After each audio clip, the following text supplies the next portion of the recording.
كل نظرة حكاية مستخبية ورا ماسك مثالي، ورا كل صمت أسرار وشخصية تانية خالص خايفة تتكشف. يا ترى اللي قدامك في المكتب ده حقيقي ولا مجرد ماسك؟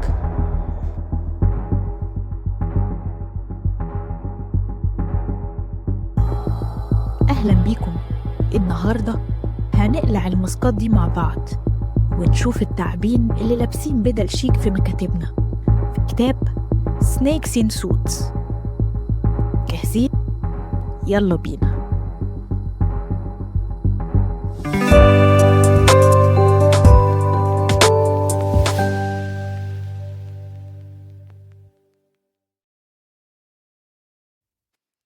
يا أهلا بيكم.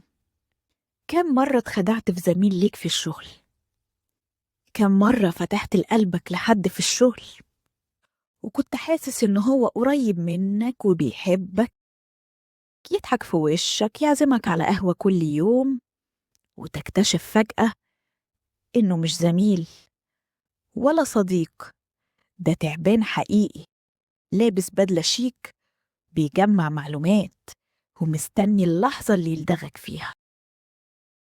النهاردة هنفتح الصندوق الأسود لما يسمى بسايكوباتي الشركات، كل الأشخاص التوكسيك اللي بنقابلها في الشغل، ناس ما عندهاش ضمير ولا تعاطف وشايفينك مجرد أداة عايزين يوصلوا بيها للسلطة.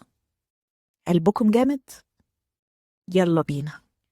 الكتاب بتاعنا النهاردة ذكر عدد من الشخصيات الثعبانية اللي بنقابلها في المكتب، واتكلم إزاي نتعرف عليهم وإزاي نتعامل معهم.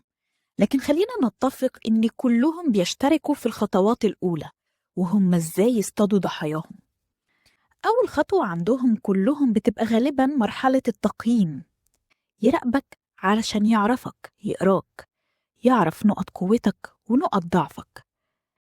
إيه هي الزراير اللي بتستفزك؟ الهوت بوتنز. بعد كده ينتقل لمرحلة التلاعب. مش خلاص عارفك كويس؟ يبدأ يحاول يتقرب منك ويوهمك إنه هو أقرب شخص ليك وإنه هو حاسس بيك عشان يسحب منك معلومات أكتر. والمرحلة الأخيرة طبعا هي التخلي. أول ما مصلحته تخلص أو تبقى عبء عليه هيرميك بدم بارد ولا كأنه كان يعرفك.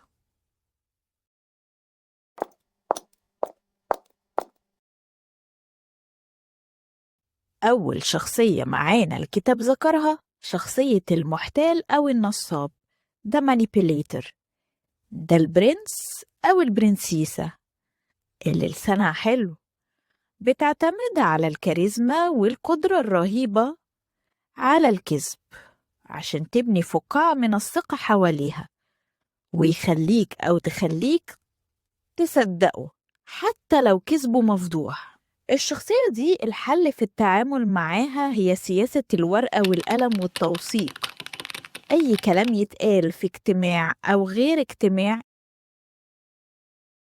يتبعت بيه إيميل فورا. أنا على كلامنا اتفقنا على 1 2 3 عشان لو حاول يهرب أو تهرب الورقة أو الإيميل هتحصره.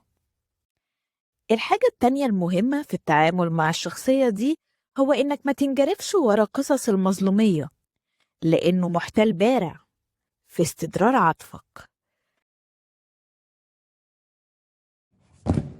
الشخصية التانية معانا هي شخصية البلطجي، ده بولي أو المتنمر. ده مش محتاج يمثل إنه طيب، هو بيستخدم التخويف، الإحراج قدام الناس والتهديد عشان يسيطر. No hurt kitty. طيب هنتعامل مع الشخصية دي إزاي؟ لازم تكسر دايرة الخوف. المتنمر أو البلطجي بيتغذى على رد فعلك، دموعك، توترك، أو حتى عصبيتك. الكتاب بيقول إنك لازم تكون في برود تام. No problem. لما نهدى نتكلم، النصيحة التانية، الكتاب بيقول إن إحنا ما نقابلش الشخصية دي لوحدنا. النوع ده من الأشخاص لما بيحس إن مفيش شهود على تعديه بيتعدى بزيادة.